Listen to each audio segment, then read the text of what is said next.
और हमारे साथ इस वक्त अलंकार अग्निहोत्री जी जुड़ चुके हैं। अलंकार अग्निहोत्री जी, आपने कहा कि आपको डीएम आवास में बंधक बनाकर रखा गया, आपको गाली दी गई। किसने आपको गाली दी? ये जिलाधिकारी महोदय स्पीकर फोन पे थे, कोई उनको आदेशित कर रहा था कि साला पंडित पागल हो गया है, इसको रात भर बंधक बना के रखो। मैंने तुरंत, मेरे साथ जो है जो सचिव साहब दीपक पांडे जी बगल में बैठे थे, बार एसोसिएशन के सचिव हैं, उनको मैंने बताया कि ऐसा ऐसा आदेश आ रहा है, आप तुरंत जो है बाहर मीडिया को बता दें। जब ये डीएम साहब को पता लग गया कि मैंने बाहर मीडिया को बता दिया कि ऐसा आदेश आया है, तो उन्होंने आनंद पांडे में 5 मिनट के अंदर मुझे जाने दिया और उनकी जो साजिश जो थी जो विफल हो गई।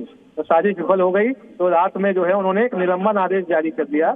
और जो आप समझे, मैं पहले इस्तीफा दे चुका था, तो जब साजिश विफल हो गई तब उन्होंने निलंबन आदेश जारी किया, जिसके क्रम में हम लोग माननीय उच्च न्यायालय या जो माननीय सुप्रीम कोर्ट है उसमें अपना न्याय के लिए जाएंगे।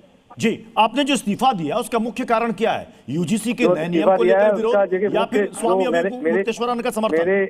मेरे इस्तीफे में मैंने देखा है कि आप लिखा भी है कि जो सनातन संस्कृति का जो अपमान हुआ है, जो माघ मेले मौनी अमावस्या में जो शंकराचार्य के जो जी के बटुक शीश महाराज थे, बटुक ब्राह्मण महाराज थे, उनकी छोटी घसीट कर स्थानीय प्रशासन ने घसीट के पीटा। वहाँ पे वृद्ध सन्यासियों को जूते लात चप्पलों से पीटा गया। आप सोचिए, किसी भी सनातन संस्कृति के इस तरीके से प्रतीक चिन्ह है जो चोटी या शिखा होती है, उसका इस तरीके से अपमान किया गया। पूरे राष्ट्र का इन्होंने सनातन जो संस्कृति की आत्मा का अपमान किया गया। इसी तरीके से जो यूजीसी की जो रेगुलेशन है 2026, जो 13 जनवरी 2026 को जो गजट जारी हुआ है भारत सरकार का, इसमें जो जाति आधारित भेदभाव में एक समान वर्ग के जो अभ्यर्थी हैं, जो विद्यार्थी हैं, उनको स्वघोषित अपराधी मान लिया गया है। यदि आपका बेटा या बेटी पढ़ाई कर रहा है, बेटा अगर पढ़ाई में अव्वल है, तो कोई व्यक्ति जो उससे द्वेष रखता है क्योंकि वो एक फर्जी शिकायत का जो निराधार शिकायत लगा सकता है और समता समिति के समक्ष पेश कर देगा, जिससे कि जो उस बच्चे का भविष्य बर्बाद हो जाएगा। किसी बेटी पे किसी की बुरी नजर है तो बेटी के खिलाफ एक फर्जी निराधार शिकायत लगा देगा। जब शिकायत लगा देगा उससे ये होगा कि बेटी जो है समर्पण करेगी, समता समिति के लोग उसका शारीरिक शोषण करेंगे और ये उसका रेप होगा और भविष्य में हो सकता है उसे आत्महत्या पे मजबूर होना पड़े। तो ये जो इतना जो हम लोग जो विषम कारक जो ये रेगुलेशन आए हैं, इनको तुरंत रोल बैक होना चाहिए और इससे आगे हमारे समाज में जो हमारे समान वर्ग के बच्चे हैं आत्महत्याओं पे मजबूर होंगे, बच्चियों का शोषण होगा, बच्चियों का रेप होगा और बाद में जो हम लोग के आपस के जो हिंदू वर्ग है इसमें इतना बटान हो जाएगा कि आगे सिविल वॉर जैसी आंतरिक कलह की सिचुएशन डेवलप हो जाएगी। इसको इसलिए पूर्णतः रोल बैक होना चाहिए। अलंकार जी, आपने सुना होगा बीजेपी के सांसद दिनेश शर्मा, उन्होंने कहा कि कुछ लोगों को राजनीति का कीड़ा काटता है और वो राजनीति में एंट्री करने के लिए बहाने ढूंढते हैं। तो मेरा क्वेश्चन मैंने कल देखी है, तो बोला मुझे सजातीय जो ब्राह्मण MP MLA जो एक कोऑपरेटिव जो नहीं है CEO जो एक कॉर्पोरेट कंपनी होती है, इन्हीं लोगों के लिए तो मैंने बोला है कि ये लोग जो है इनमें शर्म हया नहीं है कि आपके समान वर्गों के साथ आप क्या इनसे पूछिए। जो शंकराचार्य जी जो सनातन संस्कृति की शिखा पे जो चोटी घसीट के पीटा गया बटुक ब्राह्मणों पे, इन्होंने कुछ बोला है? क्योंकि ये कॉर्पोरेट कंपनी के एम्प्लॉय हैं।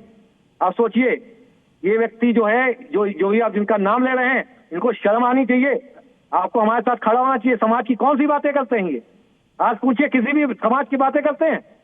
ऐसी बातें अगर कर रहे हैं, इनको समाज के साथ खड़े होने। कल कितने माननीय सांसद, कितने माननीय विधायक, जनप्रतिनिधियों के कॉल आए हैं, सबने इसमें अपना रोष व्यक्त किया है, सहानुभूति दर्ज कराई है। ये ऐसी बातें कर रहे हैं, इनसे पूछिए क्या चाहते हैं कि जो सनातन संस्कृति का अपमान हो रहा है, जो चोटी खींच के आप घसीट के ले जाएंगे, ये समर्थन करते हैं?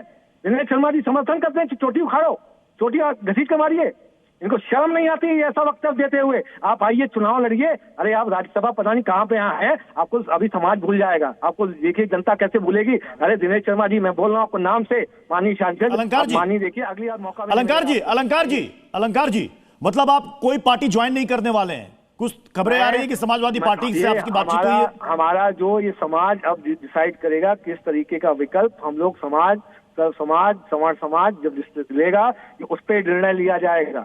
ये सब आप लोग अपने कयास या कोई लोग सोशल मीडिया में डालते हैं, इससे हमारा कोई संबंध नहीं।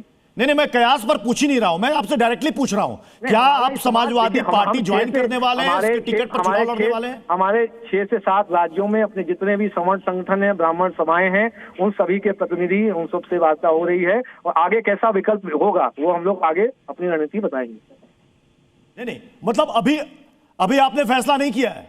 अभी नहीं, ये तो समाज फैसला करेगा, हम लोग सब लोग साथ बैठ के फैसला। नहीं तो आप खुल करके भी कह सकते हैं कि आप राजनीति में आने के लिए नहीं कर रहे हैं।